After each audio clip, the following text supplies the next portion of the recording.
नमः सिद्धेभ्यः। जय श्री ओम नमः सिद्धेभ्यः।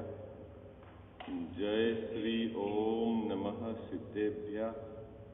ओंकार बिंदु संयुक्तम नित्यं ध्यायन्ति योगिनः कामदं मोक्षदं चैव ओंकाराय नमो नमः। अविरल शब्द घनोग प्रक्षालित सकल भूतल मल कलंका मुनि भी निरूपासित तीर्था सरस्वती हरतु नो दुरितान।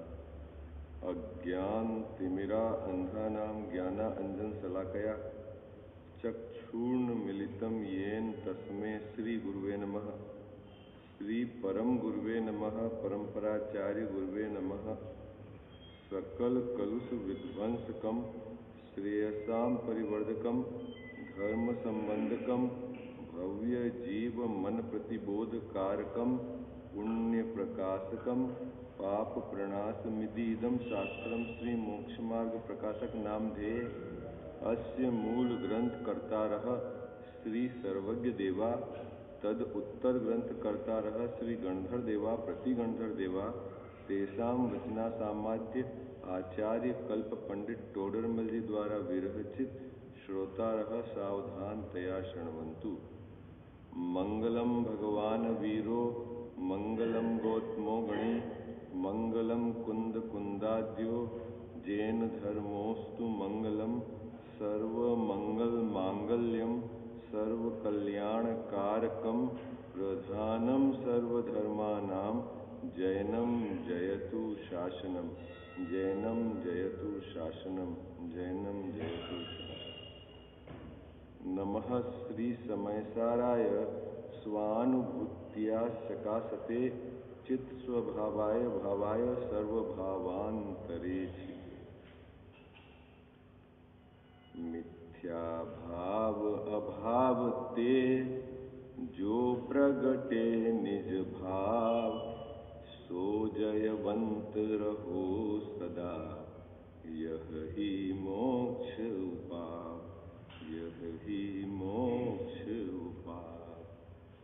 सर्वज्ञ शासन जयवंत वर्ते निर्ग्रंथ शासन जयवंत वर्ते।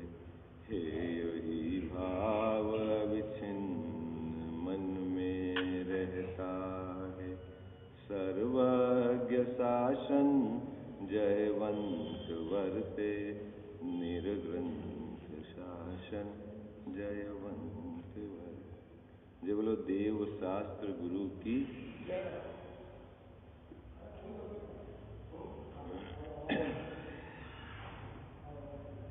मोक्ष मार्ग प्रकाशक ग्रंथ विराजमान है। संसार अवस्था का स्वरूप चल रहा है दूसरे अधिकार के आधार से अपने नियमित स्वाध्याय के क्रम में। द्रव्य कर्म और भाव कर्म का स्वरूप और उसकी प्रवृत्ति की चर्चा करी। तत्पश्चात नो कर्म अने शरीर द्रव्य कर्म और भाव कर्म जीव के इनका कॉम्बिनेशन संसार अवस्था में किस प्रकार का है उसकी चर्चा करी। अब इस जीव ने संसार अवस्था में अधिकतम समय कहाँ बिताया है, किस प्रकार का शरीर रहा है उसका, है ना, क्योंकि ये नो कर्म की चर्चा चल रही है ना कि शरीर किस प्रकार का रहा है, अधिकतम समय इसने कहाँ बिताया है और यहाँ इन सब गतियों में रहने की समय कहाँ ज़्यादा कहाँ कम, ये जो पूरी चर्चा यहाँ इतर निगोध और नित्य निगोध के हेडिंग के आधार से टोडरमल जी साहब ने संसार के स्वरूप को समझाते हुए चित्रण किया है ना। कल अपन ने जो विषय थोड़ा सा आगे से स्टार्ट करा था समझाने के लिए जीव मार्गणा में कि संसार में दो तरह से अपन ने जीवों का विभाजन करा था। कैसे करा था, एक तो शरीर वाले जीव और एक शरीर के बिना जीव, ठीक है ना। तो शरीर वाले जीव में आ गया संसारी जीव, ठीक है, और शरीर के बिना जीव कौन है बाबू जी, सिद्ध जीव तो दोनों ही है ना। शरीर वाले भी जीव हैं और सिद्ध परमात्मा भी जीव हैं, लेकिन सिद्ध परमात्मा के शरीर नहीं है, इसलिए उन्हें अशरीरी कहते हैं। ठीक है, अब शरीर वाले में फिर बंटवारा करा था अपन ने कि क्या शरीर में बंटवारा करा था दो तरह से। कौन बताएगा शरीर में बंटवारा क्या करा था? एक तो त्रस जीव और एक है स्थावर जीव। किसमें बात कर? संसारी जीव के दो बंटवारे हुए। क्या क्या बंटवारे हुए? त्रस जीव और स्थावर जीव। त्रस जीव किसको कहते हैं? दो इंद्री और उससे अधिक इंद्रियाएं हैं, है ना? दो इंद्री, तीन इंद्री, चार इंद्री, पंचेंद्री, मन वाले और बिना मन वाले, ये सब क्या कहलाते हैं? त्रस जीव। अच्छा, त्रस जीव के समय अपन ने एक बात और कही थी चरणान योग की, जो आपको मैंने इसीलिए कही थी कि आपको याद रहे कि जो त्रस जीव है ना, त्रस जीव, उनके शरीर का जो उसको कलेवर है, उसके शरीर के भक्षण को मांस भक्षण गिना है। किसको गिना है? त्रस जीव के शरीर को मांस भक्षण, क्यों? दो इंद्रिय से ऊपर। स्थावर में मांस भक्षण का नहीं दोष लगता, लेकिन त्रस जीव है जहां क्योंकि ये इसलिए बोल रहा हूं कि मैं आगे इस लिंक से, यहां विषय नहीं है लेकिन मैं दो बातें और बताऊंगा आपको। ठीक है, सावधानी की चरणान योग के एंगल से, इसलिए अपने को बराबर इसको ध्यान रखना है। दो इंद्री, तीन इंद्री, चार इंद्री, मतलब दो इंद्री से ऊपर जितने भी जीव का शरीर है वो कलेवर है, उसमें मांस भक्षण का दोष लगता है। ठीक है, अब त्रस हो गए। त्रस किसको कहते हैं बेटा? दो इंद्री से ऊपर जो भी है वो सब त्रस जीव कहलाते हैं। अब एक दूसरा और विभाजन था इस संसारी जीव का, वो स्थावर। ठीक है, स्थावर कितने होते हैं? 5 स्थावर होते हैं। कौन बताएगा नाम 5 स्थावर के?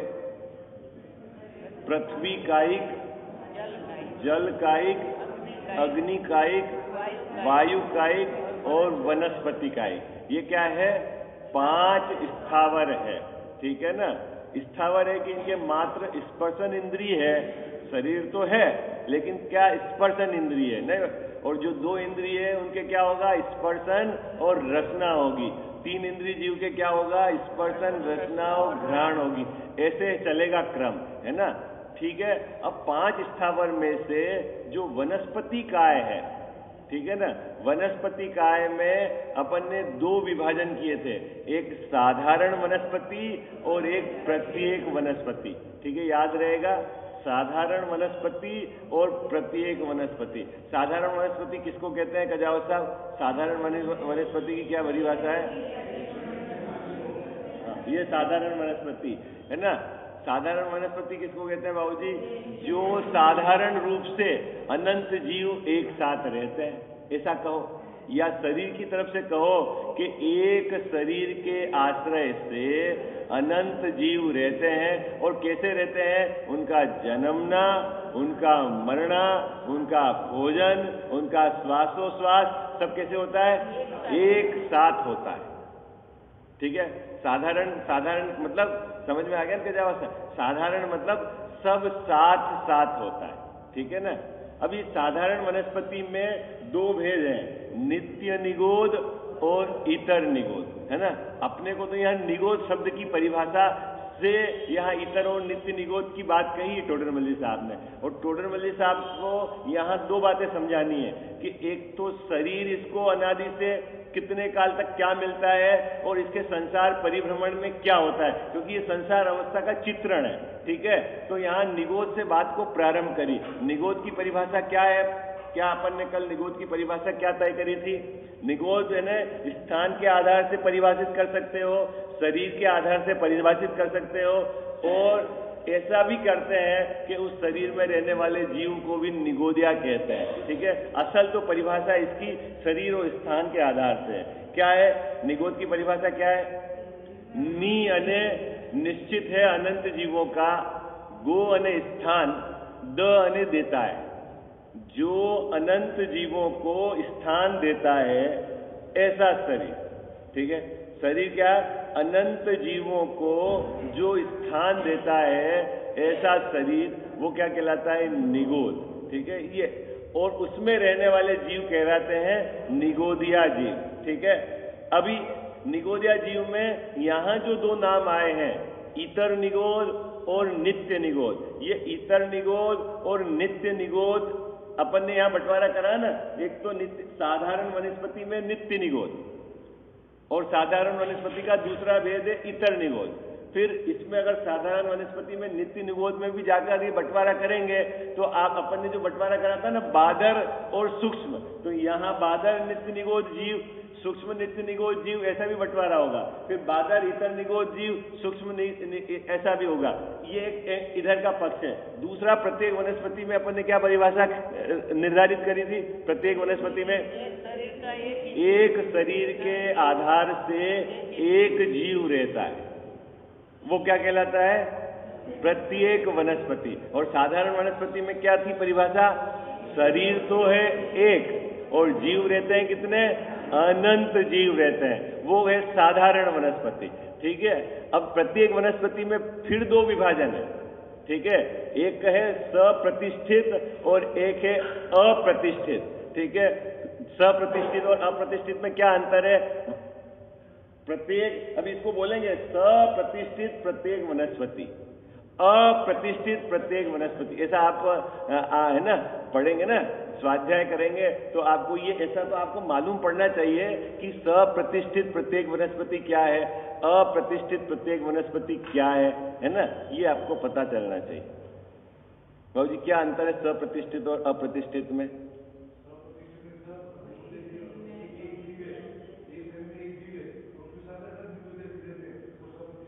हाँ, देखो सप्रतिष्ठित अने उस शरीर का स्वामी तो है एक जीव, ठीक है, हाँ, लेकिन उसके आधार से क्या अनंत जीव और वहां रहते हैं निगोदिया।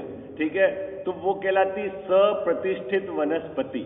ठीक है, और अप्रतिष्ठित मतलब एक ही स्वामी है और उसमें निगोदिया जीव नहीं है, वो कहलाती अप्रतिष्ठित। ठीक है, और नित्य निगोद और इतर निगोद को अपन ने साधारण वनस्पति से निर्धारित किया था। साधारण वनस्पति मतलब शरीर एक है और उसके आश्रय से अनंत जीव रहते हैं। बंटवारा करेंगे तो यहाँ साधारण नामकर्म का उदय है और यहाँ प्रत्येक नामकर्म का उदय है इस जीव के। ठीक है, अभी देखो नित्य निगोद और इतर निगोद का विभाजन दो तरीके से है ना। आप ग्रंथ में जाएंगे तो ऐसा है, आचार्यों के दो मत है इसमें।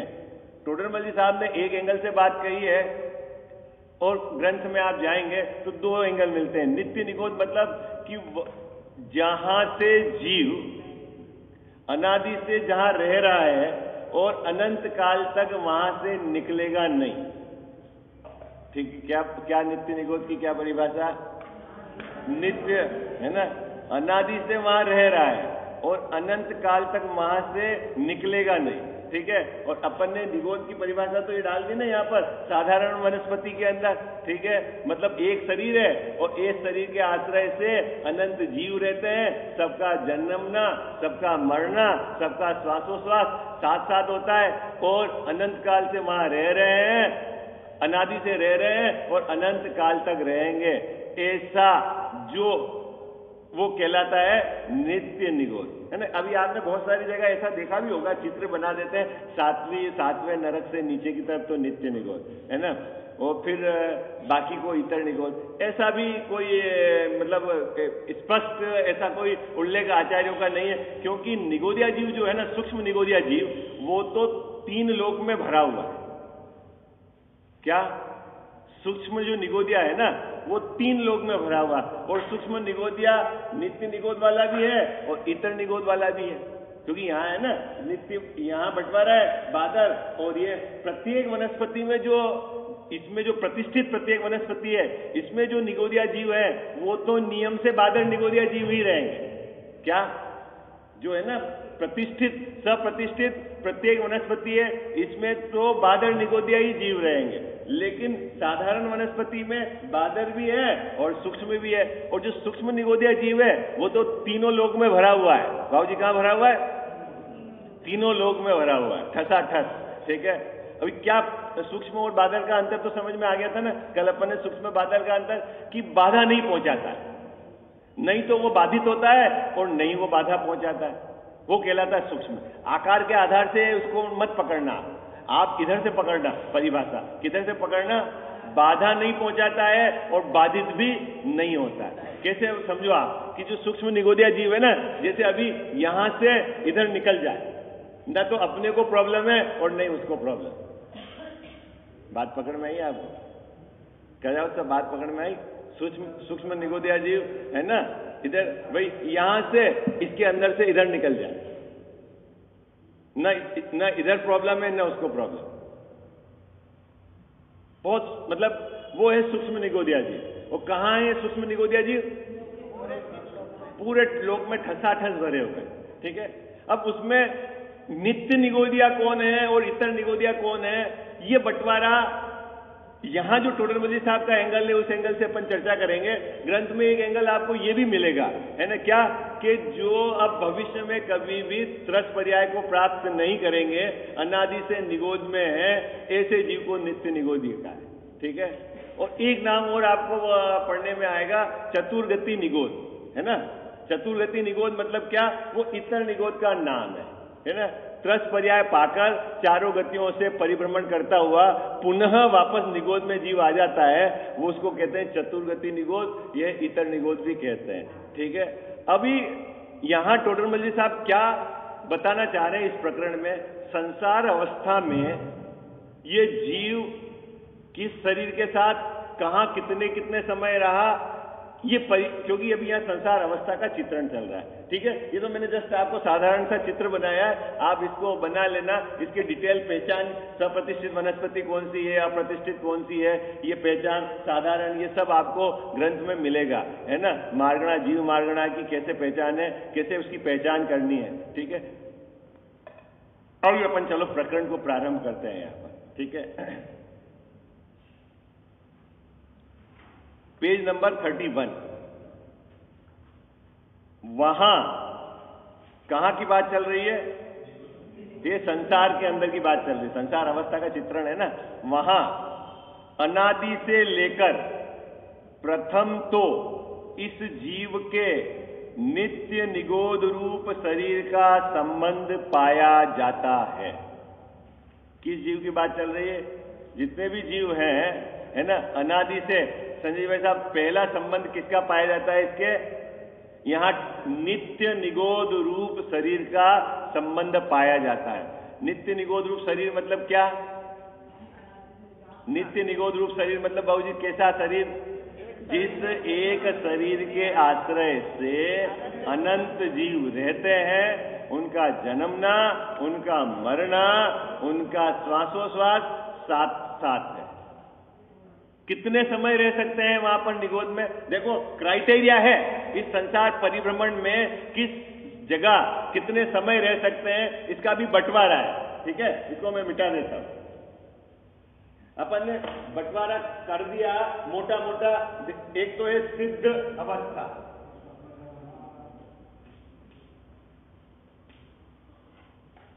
दूसरी अवस्था है त्रस अवस्था,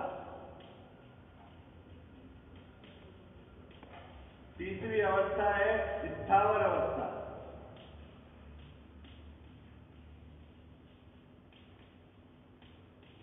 और चौथी अवस्था है निगोद।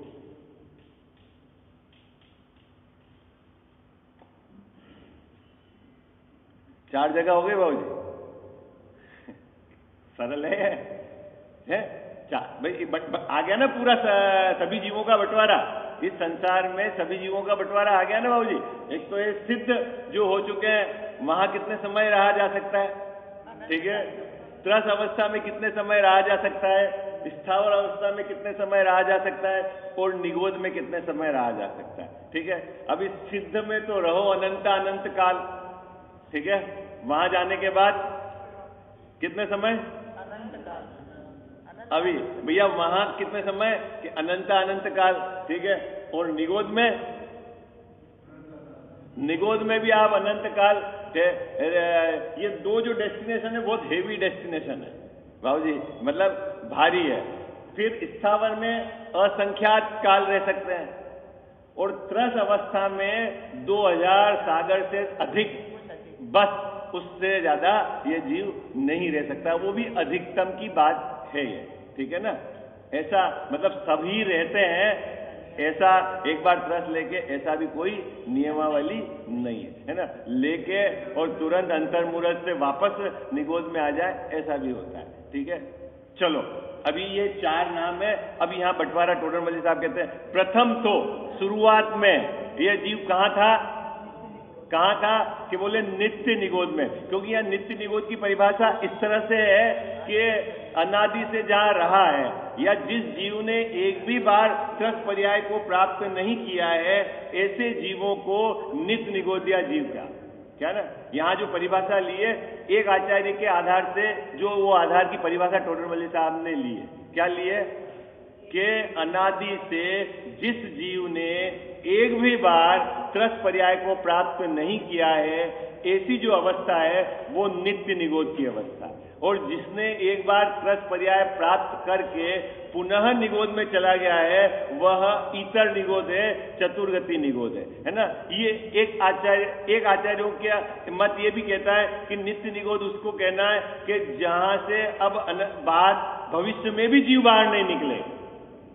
और फिर उन्होंने एक डेस्टिनेशन, एक परिभाषा और दी, एक अनित्य निगोद होता है कि जिससे भविष्य में बाहर निकल सकता है, ऐसा परिभाषा है। तो यहां जो टोडरमल साहब ने परिभाषा दी उसके आधार से अपन चर्चा कर रहे हैं, क्या परिभाषा है नित्य निगोद की, कि भाऊजी नित्य निगोदी जीव किसको कहते हैं, जिसने एक बार भी त्रस पर्याय को प्राप्त नहीं किया है। कब से? अनादि से, ठीक है ना, अनादि से जिस जीव ने अब अनादि से अभी तक जिसने त्रस पर्याय प्राप्त नहीं की है, इसका मतलब है वो निगोद अवस्था में ही है। इसका मतलब है कि निगोद में रहने का काल भी फिर अनंत काल है ना, ये बात हो गई ना। इसलिए यहाँ ये जो काल अपन है ना निगोद का, कि वो यहाँ अनंत काल रह सकता है, ये बड़ा डेस्टिनेशन है। ऐसा भी आपने सुना होगा अनेक वक्ताओं के कि ये अपना क्या बोलते हैं, क्या बोलते हैं, मायके क्या बोलते हैं, जहां से निकलते हैं, क्या है इसको, ये अपना घर यहां से निकला, मतलब शुरुआती अवस्था इस जीव की कहां से है, कि बोले नित्य निगोद की अवस्था से जीव। अब कितने समय तक बाबूजी कैसा शरीर था वहां नित्य निगोद में, शरीर कैसा था? शरीर तो है एक, और जीव कितने थे संजय जी भाई साहब वहां पर? हाँ, अभी आपको जो आलू चढ़ना योग की एंगल से बात करता हूं, जो आलू है ना, आलू, ठीक है, आलू, ठीक, उसमें जीव कितने सुई की नोक डाल के निकाल दे में उतने में आज तक कितने सिद्ध हुए उससे है। देखो बंटवारा कैसे है समझो आप, जैसे अभी मैं बंटवारा करता हूं, छोटा बंटवारा करूं कि बड़ा बंटवारा करूं। एक तो बंटवारा करता हूं जैसे 3 लोग,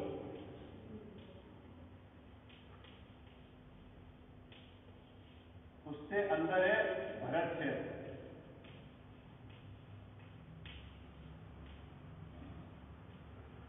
भरत क्षेत्र के अंदर है भारत नगरी,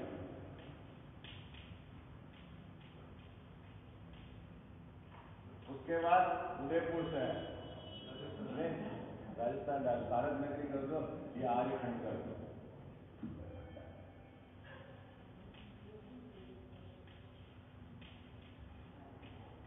भारत देश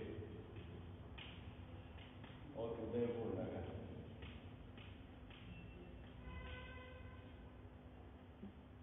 पांच बंटवारे कर दिए अपन ने। संजय जी साहब क्या बंटवारे करा? एक तो है 3 लोग, कितना बड़ा एरिया हो गया है, और कितने जीव होंगे 3 लोग के अंदर, ठीक है। फिर भरत क्षेत्र है ना, भरत क्षेत्र, इसलिए चाहो तो इसको जम्बूद्वीप करो, आपको जो पकड़ में आता हो, मतलब उससे जो उसके अंदर का एक पार्ट, ठीक है।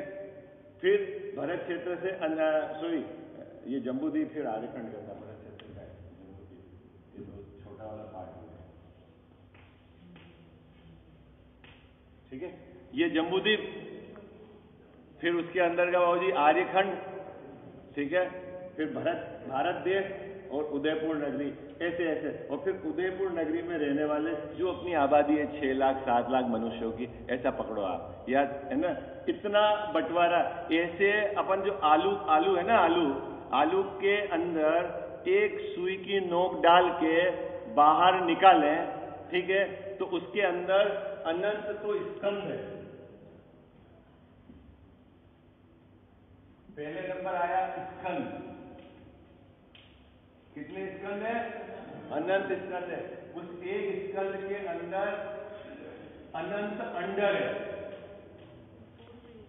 है ना। जैसे 3 लोक में जम्बूद्वीप क्या मायना रखता है 3 लोक के, हाँ ऐसे उस स्कंद के अंदर है, और एक अंडर के अंदर आवास है, अनंत आवास है। एक आवास के अंदर अनंत पूर्वी है, और अनंत पूर्वी के अंदर एक पूर्वी के अंदर अनंत शरीर है। और जो मैं शरीर बता रहा हूं ना यहाँ, एक शरीर के आश्रय से अनंत जीव रहते हैं।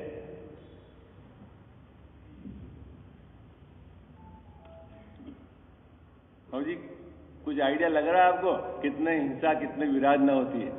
नहीं है? नहीं, मुझे मेरे को चरणानियों के एंगल से बताना था आपको कि अपना जो राग है ना, कौन सा राग? रसना इंद्री का समझो, ठीक है, और उस राग के वशीभूत होकर कितने जीवों की विराधना होती है जब आप अनंत काय जीवों की विराधना जमीन करके आप सेवन करते हो। आई बात समझ में? अभी तो साहब फिर वो कल वाला प्रश्न तो खड़ा नहीं है, साहब वो अपनी आयु से मरते हैं कि हम मारते हैं? कोई मार तो सकता ही नहीं है, आज सब अपनी अपनी आयु से रहते हैं, ऐसा तो नहीं है कोई को क्वेश्चन? अरे बोलो, किसी का क्वेश्चन तो नहीं है, हैं? किसी को चक्कर तो नहीं है? हाँ, किसी चक्कर है तो वो बाद में मेरे से पूछ ले। हाँ क्या? अभी अपना परिणाम, आप निगोद में जीव क्यों जाता है? क्या परिणाम क्या है? अब आचार्य देव ने उसके लॉजिक बताया। क्या बताया? कि भव कलंक है ऐसा परिणाम, खोटा परिणाम। क्या खोटा परिणाम था उसका? भाई जीव को मार नहीं सकते हो, यदि ओके, वो अपनी आयु से ही मरता है, ये भी ओके है, लेकिन परिणाम जो आपका मारने का है वो तो आपका है ना संजय जी भाई साहब।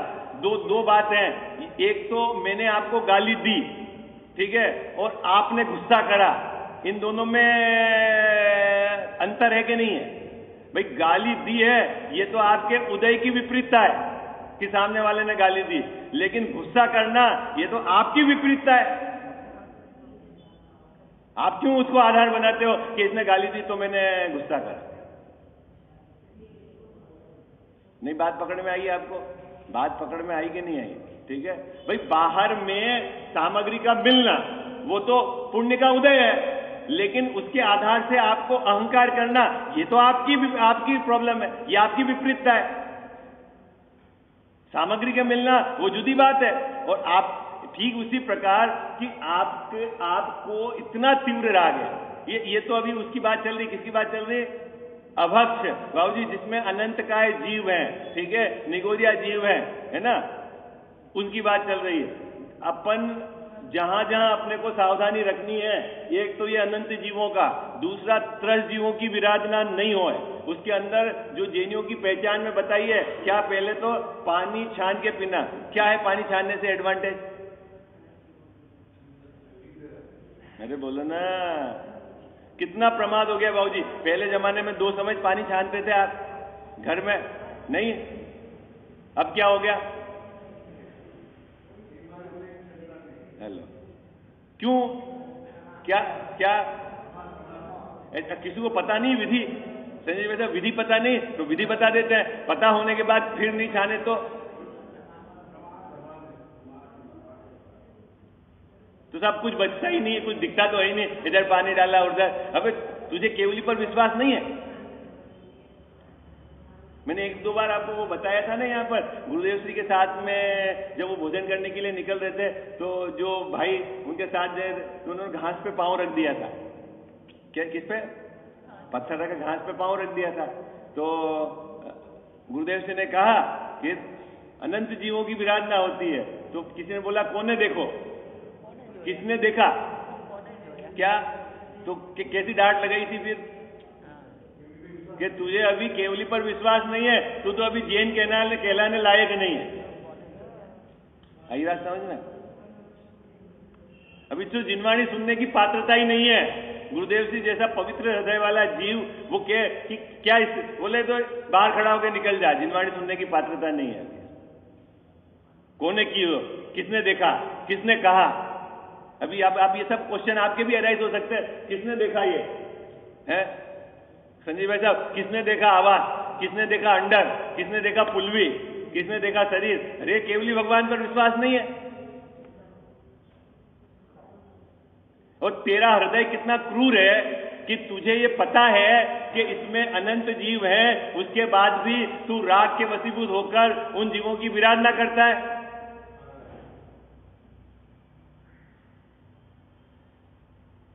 क्या दिक्कत है बोलो?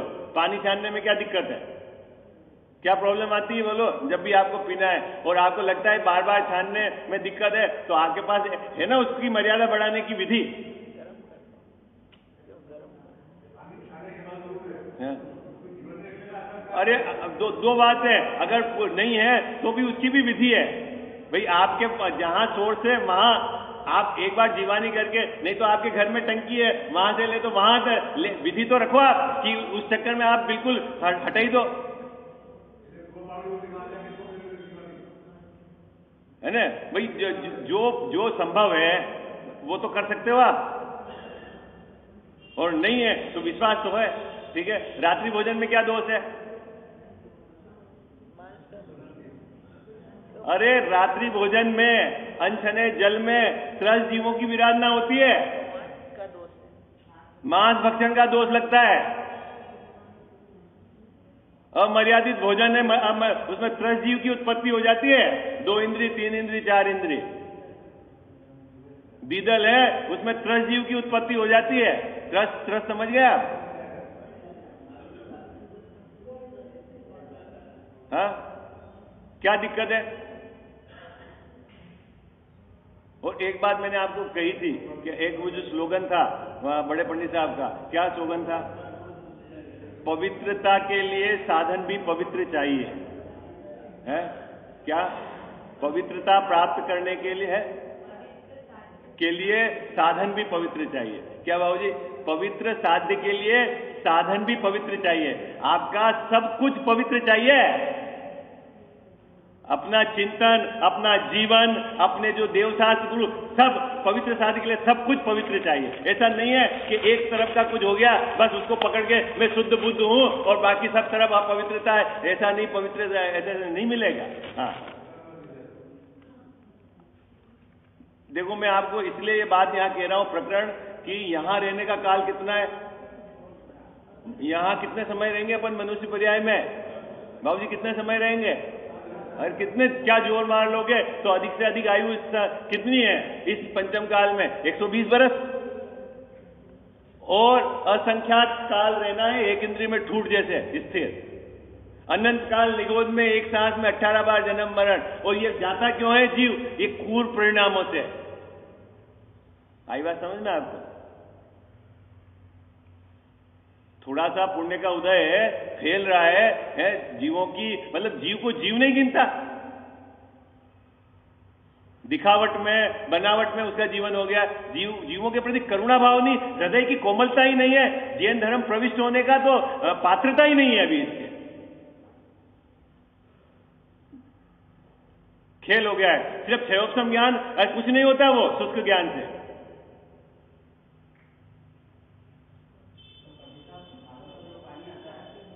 संकल्प ही हिंसा है। हाँ, वो आपने स्वास्थ्य की दृष्टि से देख लिया है, लेकिन जैन दर्शन से तो आपको गलने से छानना है। आई बात सर?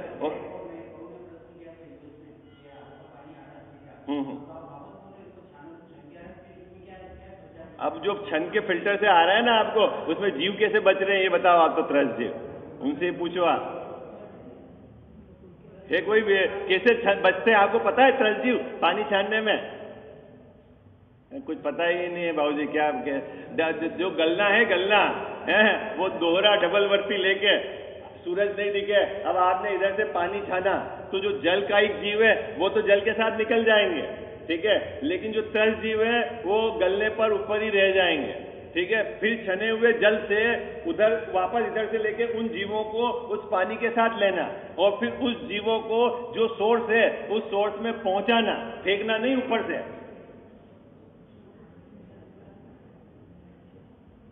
तो आरओ का पानी पीने लायक है ही नहीं।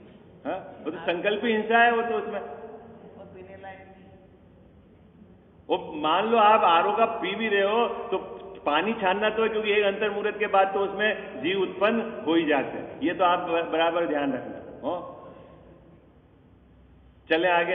अभी ये बहुत लंबा विषय है चरणान योग का। अब आप अपने परिणामों की पवित्रता, सावधानी, यत्नाचार पूर्वक प्रमाद को मेटना ही मेटना। ये बहुत थोड़ा काल है बाबू जी, मनुष्य काल का भी यहाँ टोडरमल साहब बताएंगे। बहुत दम नहीं है तो ये फैलता है ना, दम नहीं है। एक थोड़ा मकान बना लिया, एक थोड़ी गाड़ी होगी, फैल गया, रहा कहां अनंत काल तक? उसको होश है? कहां रहा संजय जी भाई साहब? जहां अब जीव गिनने को तैयार नहीं है। एक साथ कितने अनंत शरीर, किसमें? एक अनंत शरीर में से एक शरीर में अनंत जीव। यदि एक शरीर के जीवों को यदि कबूतर का आकार दे दिया जाए तो 3 लोक में नहीं समा इतने जीव है उसमें। आलू किसमें? ऊपर के भाग सब छोड़ के मैं तो एक शरीर की बात कर रहा हूं।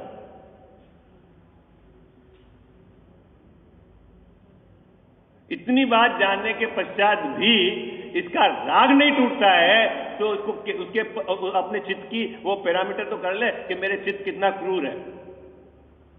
तर्क करता है साहब वो तो अपनी आयु से मर रहे हैं कि कौन मार रहा है। तो आपने बंद की प्रक्रिया भी तो समझी कि जीव मरे न मरे, बंद किससे होता है? यत्नाचार से। तो फिर उस दंड तो लगेगा कि नहीं लगेगा? जब आप आयु से मरता है तो दूसरा भी तो आप कुंदाचार्य ने जो बात कही वो याद रखो ना आप। चलें आगे। थोड़ा कहा बहुत समझना, और नहीं तो आप मूल ग्रंथों से जो सावधानी रख सकते। देखो अपने परिणाम अगर कलंकित हैं तो दंड मिलेगा, और कलंकित परिणामों का दंड है ये निगोद। ये साफ सीधी बात है उसमें, और इफ बट कुछ भी नहीं है। आगे चलो क्या कहते हैं यहां? अनादि से तो इस जीव ने कौन सा शरीर पाया था? नित्य निगोद रूप शरीर को पाया था। उसका संबंध वहां नित्य निगोद शरीर को धारण करके आयु पूर्ण होने पर मरकर फिर नित्य निगोद शरीर को धारण करता है। फिर आयु पूर्ण करके मरकर नित्य निगोद शरीर को ही धारण करता है। इस प्रकार अनंत प्रमाण सहित जीव राशि है जो अनादि से वहां ही जन्म मरण किया करती है। कितनी जीव राशि है वहां पर? अनंत। क्या करती है वो? वहीं जन्म हो रहा है, वहीं मर रहे हैं, वहीं जन्म हो रहा है, वहीं मर रहे हैं। कब से बाबूजी? अनादि। कब तक? क्योंकि ये निगोद एक ऐसी जगह है वहां ये अनंत काल रह सकता है जीव। ठीक है? कैसे रहेगा? कि वहीं जन्म होगा, वहीं मरेगा, वहीं जन्म होगा। अब आगे वहां से कोई विरला मतलब अगर मैं एक शब्द दूं तो महाभाग्यशाली। कौन बाबूजी? महाभाग्यशाली है कि जो निगोद से निकलकर स्थावर को धारण कर ले। अरे बात समझ में आई आपको? निगोद से निकल के वो चित्र बनाया। निगोद मतलब ये यहाँ, और वहां से निकलकर स्थावर जो आए थे ना, ये जल कायिक, अग्नि कायिक, वायु, वो भी क्या है संजय जी भाई साहब? क्या है? महाभाग्यशाली। कौन? स्थावर में आना। अरे बोलो ना कौन? निगोद से स्थावर में आना। हाँ, जो एक इंद्रिय हाँ। तो स्थावर में आना। वहां से 6 महीना 8 समय में 608 जीव निकलते हैं। कितने जीव निकलते हैं बाबूजी? कहां से? जो निगोद से। ठीक है? 6 महीना और 8 समय में। अब क्यों निकलते हैं? सब अपनी अलग अलग एंगल की परिभाषा है। आप समझ लो उस प्रकार के इनकी योग्यता है। क्रमबद्ध में ऐसा ही है। कसाई की उस समय उनके ऐसा योग बना कि उससे वो, अब उसके अलग एंगल है, लेकिन संख्या फिक्स हो गई। क्या संख्या फिक्स हो गई? कि 6 माह 8 समय में कितने जीव निकलेंगे निगोद से? 608। और बाकी जीव कहां है? वो तो वही है। ठीक है? वो निकल के कहां जाएंगे बाबूजी? निकल के कहां जाएंगे? तो वो यहां है। वहां से अन्य पर्यायों को धारण करते हैं। अन्य पर्याय धारण करते हैं, उसमें अन्य में ऑप्शन है 105 तो स्थावर। ठीक है? और एक है त्रस। ठीक है? तो स्थावर में रहने का जो काल है वो तो है असंख्यात वर्ष। यदि वहां से निकलकर कोई जीव स्थावर में आ गया तो वो असंख्यात वर्ष तक स्थावर में रह सकता है। ठीक है? रहे और वापस निगोद में भी चला जाए। आई बात समझ में? स्थावर में आ जावे और वहां परिणामों की उज्ज्वलता रही तो वहां से आगे बढ़कर त्रस में आ जाए। ठीक है, त्रस में आवे और एक अंतर मुहूर्त रहे और वापस वो निगोद में चला जावे। निगोद में आने के रास्ते खुले। आई बात समझ में? निकलने के लिए प्रॉब्लम है, चाहे वो नित्य निगोद हो या इतर निगोद हो। नित्य निगोद से 6 माह 8 समय में 608 जीव निकलते हैं और इतर निगोद से कितने समय बाद निकलते हैं वो यहां पर अभी टोडर मल्लिक साहब बताएंगे। देखो समय हो गया, अपन इस पैराग्राफ को पढ़ते हैं, कल फिर इसकी चर्चा करेंगे। कितने जीव निकलते हैं, कहां कितने कितने समय में कौन रह सकता है। वहां से 6 महीना 8 समय में 608 जीव निकलते हैं। वे निकलकर अन्य पर्यायों को धारण करते हैं। वे पृथ्वी, जल, अग्नि, पवन, प्रत्येक वनस्पति रूप एकेंद्री। क्या लिया इसके अंदर निगोद में? बाबूजी 5 पर्याय एकेंद्री की ली। उसमें क्या क्या लिया? पृथ्वी कायिक, जल कायिक, अग्नि कायिक, पवन कायिक और प्रत्येक वनस्पति कायिक। देखो एक 8 जगह ऐसी है विश्व में शरीर जिसमें निगोदिया जीव नहीं होते। 8 शरीर ऐसे हैं, 5 तो यहां पर इन्होंने गिना दिए, वो प्रत्येक एक वनस्पति को था। 4 तो स्थावर। 4 स्थावर कौन से? पृथ्वी कायिक, जल कायिक, अग्नि कायिक और वायु कायिक। इनके शरीर में निगोदिया जीव नहीं होते हैं। ठीक, उसके बाद जो केवली भगवान का शरीर रहता है ना, परम औदारिक, उसमें निगोदिया जीव नहीं होते हैं। स्वर्ग के जो देव हैं उनके शरीर में निगोदिया जीव नहीं होते हैं। नारकी के जो शरीर है उसमें निगोदिया जीव नहीं होते हैं। और आहारक शरीर जो होता है ना, जो आहारक रिद्धिधारी मुनिराज का जो आहार, उसमें निगोदिया जीव नहीं होते हैं। बाकी शरीरों में निगोदिया जीव होते हैं। ठीक है, समय हो गया अपना, नहीं तो कल इसकी भी चर्चा करेंगे। क्या है, नहीं तो आप इतना ही याद रखो तो बहुत है। ठीक है।